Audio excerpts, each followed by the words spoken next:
Kerala infrastructure investment fund നിയമപ്രകാരം കേരള സർക്കാരിന്റെ ധനകാര്യ വകുപ്പിന് കീഴിൽ പ്രവർത്തിക്കുന്ന സ്വതന്ത്ര സ്ഥാപനമായ കിഫ്ബി സംസ്ഥാനത്തിന്റെ ഭാവി പ്രവർത്തനത്തിന്റെ നല്ലൊരു മകുടോദാഹരണം കൂടിയാണ്.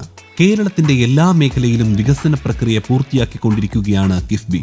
തദ്ദേശ സ്വയംഭരണ വകുപ്പിന് കീഴിലുള്ള നിർമ്മിതി പ്രവർത്തനങ്ങൾക്ക് ഊർജം പകരുന്നത് കിഫ്ബിയാണ്.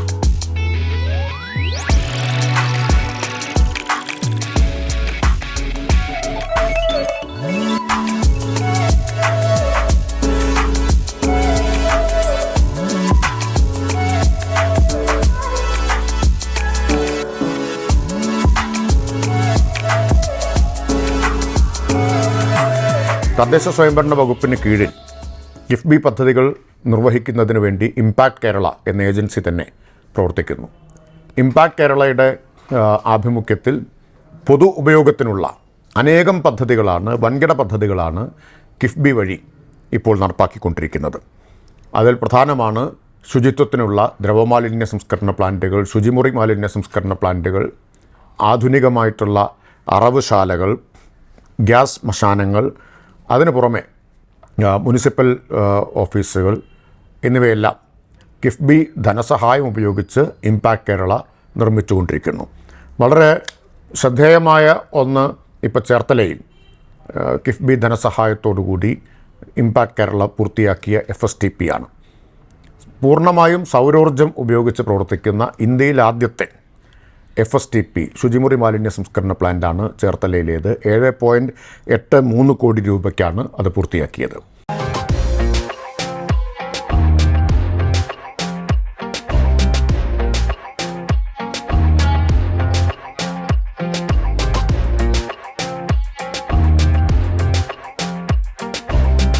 അതിനു പുറമെ മയ്യനാട്, വർക്കല, ഒറ്റപ്പാലം തുടങ്ങിയ പ്രദേശങ്ങളിലും സമാനമായിട്ടുള്ള പദ്ധതികൾ നടപ്പാക്കിക്കൊണ്ടിരിക്കുന്നു. ഷൊർണൂർ മുനിസിപ്പാലിറ്റിയിൽ 20.92 കോടി രൂപയുടെ മാലിന്യ സംസ്കരണ പ്ലാന്റ്, ദ്രവമാലിന്യ ശുചിമുറി മാലിന്യ സംസ്കരണ പ്ലാന്റ് അവിടെ ഒരുങ്ങിക്കൊണ്ടിരിക്കുകയാണ്.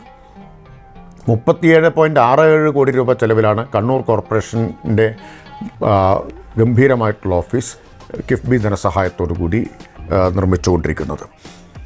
അതുപോലെ നെടുമങ്ങാട് മുനിസിപ്പാലിറ്റിക്ക് ആധുനിക മാർക്കറ്റ് നിർമ്മിക്കുന്നത് 28 കോടി രൂപ സഹായത്തോടു കൂടിയിട്ടാണ്.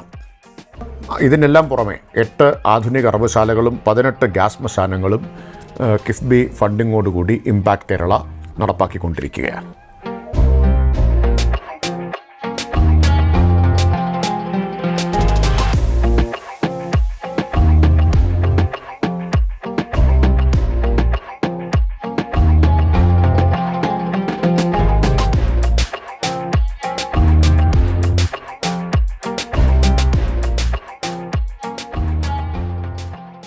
തദ്ദേശ സ്വയംഭരണ വകുപ്പിലെ ലൈഫ് ഭവന പദ്ധതി, ഡിജിറ്റൽ സാക്ഷരത തുടങ്ങിയവ കിഫ്ബി വഴി നടപ്പിലാക്കിയവയാണ്. ലൈഫ് ഭവന നിർമ്മാണ പദ്ധതിയിൽ 1160 കോടി രൂപ മുതൽ മുടക്കിൽ 4,29,425 വീടുകൾ നിർമ്മിച്ച് 6.5 ലക്ഷം വീടുകൾ എന്ന ലക്ഷ്യത്തിലേക്ക് നീങ്ങിക്കൊണ്ടിരിക്കുകയാണ്. അതിദരിദ്രർ ഇല്ലാത്ത നവകേരളം ലക്ഷ്യം വച്ച് സംസ്ഥാനത്തെ 46,197 കുടുംബങ്ങളെ ഭക്ഷണം, ആരോഗ്യം, വരുമാനം എന്നിവ കണ്ടെത്തിക്കൊടുത്ത് ദാരിദ്ര്യത്തിൽ നിന്ന് മോചിപ്പിക്കാനായിട്ടുണ്ട്. തദ്ദേശ സ്വയംഭരണ വകുപ്പിനെ സംബന്ധിച്ച് അഭിമാനകരമായ നേട്ടങ്ങൾ ആർജിക്കാൻ കഴിഞ്ഞൊരു വർഷമാണ് ഇപ്പോൾ പൂർത്തിയാവുന്നത്. സർക്കാർ 4ാം വർഷത്തിലേക്ക് കടക്കുമ്പോൾ നിർണായകമായിട്ടുള്ള ഒട്ടേറെ പദ്ധതികൾ പൂർത്തിയാക്കാൻ തദ്ദേശ വകുപ്പിന് കഴിഞ്ഞിട്ടുണ്ട്. അതിലേറ്റവും പ്രധാനമാണ് തദ്ദേശ സ്ഥാപനങ്ങളുടെ മുഴുവൻ, കേരളത്തിലെ ഏതൊരു തദ്ദേശ സ്ഥാപനത്തിൻ്റെയും ഏത് സേവനവും ലോകത്തെവിടെയിരുന്നും ഒരു സ്മാർട്ട് ഫോണിൻ്റെ സഹായത്തോടെ വിരൽത്തുമ്പിൽ ലഭ്യമാക്കുന്ന K-സ്മാർട്ട് എന്ന ആപ്ലിക്കേഷൻ.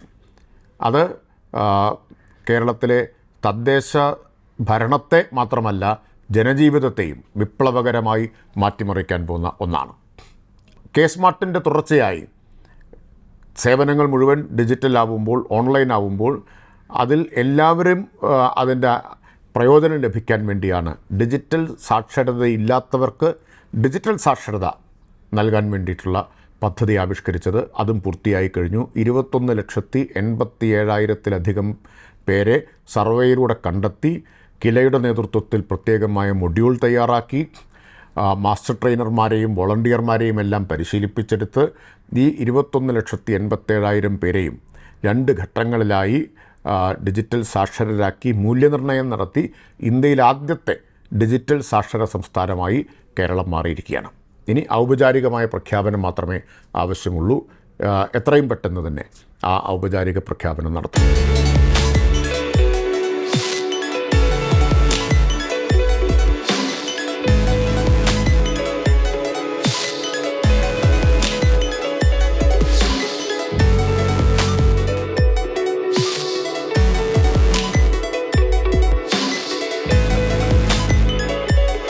മാലിന്യമുക്ത നവകേരളം എന്ന ലക്ഷ്യത്തോടെ 2023 മാർച്ച് മുതൽ 2024 നവംബർ വരെയുള്ള കാലയളവിൽ വാതിൽപ്പടി ശേഖരണം 47% നിന്ന് 90% വർദ്ധിപ്പിക്കാനായി യൂസർ ഫ്രീ ശേഖരണം, ഹരിതകർമ്മസേന അംഗങ്ങളുടെ എണ്ണം, മിനി MCFകൾ എന്നിവയുടെ എണ്ണത്തിലും വർധനയുണ്ടായി. തദ്ദേശ സ്വയംഭരണ വകുപ്പിന് കീഴിലുള്ള കോർപ്പറേഷൻ, മുനിസിപ്പാലിറ്റി, പഞ്ചായത്ത് മന്ദിരങ്ങളുടെ നിർമ്മാണവും പുതുക്കിപ്പണിയലും കിഫ്ബി വഴിയാണ്. കൂടാതെ ഗവൺമെന്റ് ശ്മശാനം, ചന്തകൾ ഇവയുടെ നിർമ്മാണവും പുനർപ്രവർത്തനവും കിഫ്ബി നേരിട്ട് നടത്തുന്നവയാണ്. ട്രിഡ വട്ടിയൂർക്കാവ് ജംഗ്ഷൻ വികസന പദ്ധതിക്കായി കിഫ്ബി മുഖാന്തരം 45 കോടിയുടെ പുതുക്കിയ ഭരണാനുമതി നൽകി. ഗ്രാമവികസനത്തിനും ഗ്രീൻ പ്രോട്ടോകോൾ നടപ്പിലാക്കുന്നതിനും കിഫ്ബി വഴി ഫണ്ട് അനുവദിച്ചിട്ടുണ്ട്. കൂടാതെ തെരുവ് വിളക്കുകൾ LED ആക്കുവാനുള്ള നിലാവ് എന്ന പ്രോജക്ട് KSEBയുടെ സഹകരണത്തോടെ അന്തിമഘട്ടത്തിലാണ്. ഇതിനായി കിഫ്ബി 289.82 കോടി രൂപയ്ക്കുള്ള എസ്റ്റിമേറ്റാണ് സമർപ്പിച്ചിട്ടുള്ളത്. മാലിന്യമുക്ത നവകേരളം എന്ന ലക്ഷ്യം മുൻനിർത്തി നടത്തിയ പ്രവർത്തനത്തിലൂടെ 2025 മാർച്ച് 30 ആയപ്പോഴേക്കും കേരളത്തിലെ 1034 തദ്ദേശ സ്ഥാപനങ്ങളിൽ 1027 ശുചിത്വ മികവ് കൈവരിക്കുകയുണ്ടായി. 13 മാനദണ്ഡങ്ങൾ സർക്കാർ നിശ്ചയിച്ചിരുന്നു. ആ 13 മാനദണ്ഡങ്ങളിൽ 80% കൈവരിച്ചവരാണ് ഈ ശുചിത്വ മികവ് കരസ്ഥമാക്കിയിട്ടുള്ളത്. സർക്കാരിൻ്റെ ലക്ഷ്യം 100%ലേക്ക് എത്തിക്കുക എന്നതാണ്. അതിനു വേണ്ടിയിട്ടുള്ള പ്രവർത്തനങ്ങൾ തുടരും. അതോടൊപ്പം തന്നെ സേവനങ്ങൾ മുഴുവൻ ഓൺലൈനാക്കിയതിലൂടെ തദ്ദേശ സ്ഥാപനങ്ങളുടെ പ്രവർത്തനം മെച്ചപ്പെടുത്താൻ, വരുമാനം വർദ്ധിപ്പിക്കാൻ, അതുപോലെ അഴിമതി കുറയ്ക്കാൻ ഒക്കെയുള്ള ശ്രമങ്ങളും അടുത്ത ഒരു വർഷം അതിൽ ആയിരിക്കും ഇനി കൂടുതൽ ഊന്നലുണ്ടാവുക. തദ്ദേശ വകുപ്പ് നടപ്പാക്കുന്ന മറ്റൊരു പ്രധാനപ്പെട്ട പദ്ധതിയാണ് ലൈഫ് ഭവന പദ്ധതി. ഇതിനകം 5,43,000 പേർക്ക് ഭവനാനുകൂല്യം നൽകിക്കഴിഞ്ഞു. ഗുണഭോക്താവിന് 4 ലക്ഷമാണ് നൽകുന്നത്. പട്ടികവർഗ ഗുണഭോക്താക്കൾക്ക്, പട്ടികവർഗത്തിൽ ആദിവാസി സങ്കേതങ്ങളിൽ ജീവിക്കുന്നവർക്ക് മാത്രം 6 ലക്ഷവും പ്രത്യേകമായിട്ട് അനുവദിക്കുന്നുണ്ട്. അതിൽ 4,34,000 വീടുകൾ പൂർത്തിയാക്കി കഴിഞ്ഞിട്ടുണ്ട്. 1 ലക്ഷം വീടുകൾ കൂടി അടുത്തൊരു വർഷം പൂർത്തിയാക്കുക എന്നതാണ് ലക്ഷ്യം വയ്ക്കുന്നത്. അതോടുകൂടി ഈ സർക്കാരിൻ്റെ കാലാവധി കഴിയുമ്പോൾ 6.5 ലക്ഷം വീടുകൾ കേരളത്തിൽ പൂർത്തിയാക്കാൻ കഴിയും. ദേശീയ തൊഴിലുറപ്പ് പദ്ധതി മാതൃകാപരമായിട്ട് നടപ്പാക്കുന്ന സംസ്ഥാനമാണ് കേരളം. ഇന്ത്യയിൽ ദേശീയ തൊഴിലുറപ്പിൻ്റെ എല്ലാ മാനദണ്ഡങ്ങളിലും കേരളം 1-ാം സ്ഥാനത്ത് അല്ലെങ്കിൽ 2-ാം സ്ഥാനത്താണ്. കേരളത്തിനടുത്ത് മറ്റൊരു സംസ്ഥാനവുമില്ല ഇത് നടപ്പാക്കുന്നതിൽ. ഇപ്പോൾ സോഷ്യൽ ഓഡിറ്റ് 100% കേരളം പൂർത്തിയാക്കി കഴിഞ്ഞിട്ടുണ്ട്. ട്രൈബൽ പ്ലസ് എന്ന പേരിൽ പട്ടികവർഗ മേഖലയിൽ 100 ദിവസം അധികം തൊഴിൽ കൊടുക്കുന്ന ഏക സംസ്ഥാനം കേരളമാണ്. നഗര തൊഴിലുറപ്പ് പദ്ധതി ഇന്ത്യയിൽ നടപ്പാക്കിയ ആദ്യത്തെ സംസ്ഥാനം കേരളമാണ്. തൊഴിലുറപ്പ് തൊഴിലാളികൾക്ക് ക്ഷേമനിധി ആദ്യമായിട്ട് നടപ്പാക്കിയ സംസ്ഥാനം കേരളമാണ്. ഈ നേട്ടങ്ങൾ ശക്തിപ്പെടുത്താനും തൊഴിലുറപ്പ് ഉപയോഗിച്ച് ഗ്രാമീണ റോഡുകൾ കൂടുതലായിട്ടുണ്ടാക്കാനുമാണ് അടുത്തൊരു വർഷത്തെ പ്രധാനപ്പെട്ട ഊന്നലുണ്ടാവുക.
നവകേരള സൃഷ്ടിക്കായി അനവധി പദ്ധതികൾ കിഫ്ബിയുടെ നേതൃത്വത്തിൽ പുരോഗമിച്ചുകൊണ്ടിരിക്കുന്നു.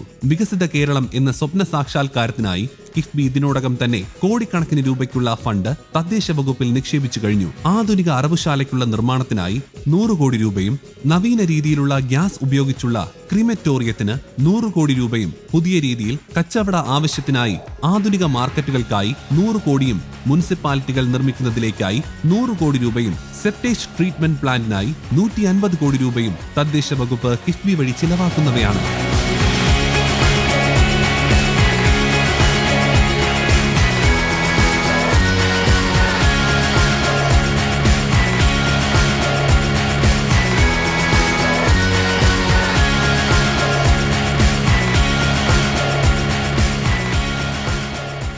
ഗ്രാമീണ റോഡുകളുടെ പുനരുദ്ധാരണത്തിനായി മറ്റൊരു പദ്ധതി കൂടി മുഖ്യമന്ത്രിയുടെ ഗ്രാമീണ റോഡ് പുനരുദ്ധാരണ പദ്ധതി 2.0 എന്നൊരു പദ്ധതി പ്രഖ്യാപിച്ചിട്ടുണ്ട്.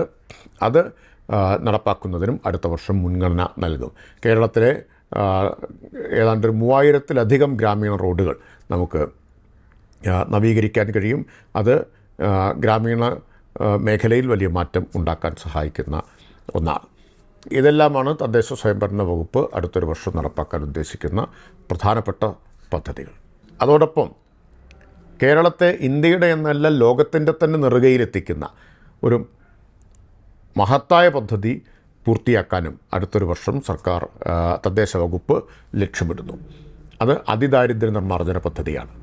64,006 കുടുംബങ്ങളെ അതിദരിദ്രരായി ശാസ്ത്രീയമായ സർവേയിലൂടെ കണ്ടെത്തി ഓരോ കുടുംബത്തിനും പ്രത്യേകം മൈക്രോ പ്ലാൻ തയ്യാറാക്കി ആ മൈക്രോ പ്ലാൻ്റെ നിർവഹണത്തിലൂടെ ഇതുവരെ 47,000 കുടുംബങ്ങളെ അതിദാരിദ്ര്യത്തിൽ നിന്ന് മോചിപ്പിക്കാനായിട്ടുണ്ട്. അവശേഷിക്കുന്നവരെ കൂടി നവംബർ 1 ആകുമ്പോഴേക്കും മോചിപ്പിക്കാൻ വേണ്ടിയിട്ടുള്ള തീവ്ര യത്നം നടന്നുകൊണ്ടിരിക്കുകയാണ്.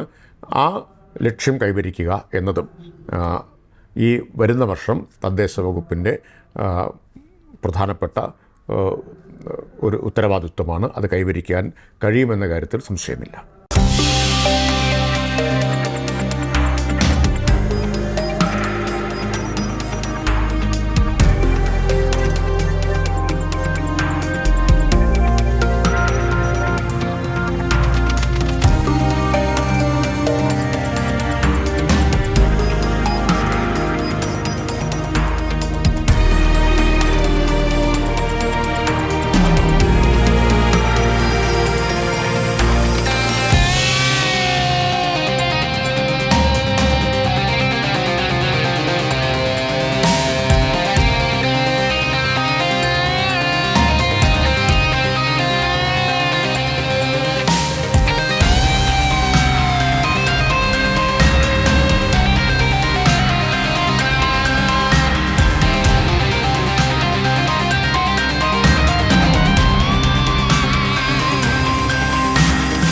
ഭാവി കേരളത്തിന് ഉതകുന്ന നിരവധി പദ്ധതികളുടെ സ്കീമും പ്രോജക്റ്റും പുരോഗമിച്ചുകൊണ്ടിരിക്കുന്നു. കിഫ്ബി വഴി നിർമ്മിക്കപ്പെട്ടിട്ടുള്ള പല പദ്ധതികളും തദ്ദേശ വകുപ്പിന്റെ പ്രൗഢി വിളിച്ചോതും വിധമാണ്. ആധുനിക രീതിയിലുള്ളതും എന്നാൽ പൈതൃകം ചോരാത്തതുമായ നിർമ്മിതികളാണ് ഇവയിൽ ബഹുഭൂരിപക്ഷവും എന്നറിയുമ്പോൾ തദ്ദേശ വകുപ്പിന്റെ മികവ് എത്രത്തോളമാണെന്ന് ഓരോ കേരളീയനും തിരിച്ചറിയാനാകും.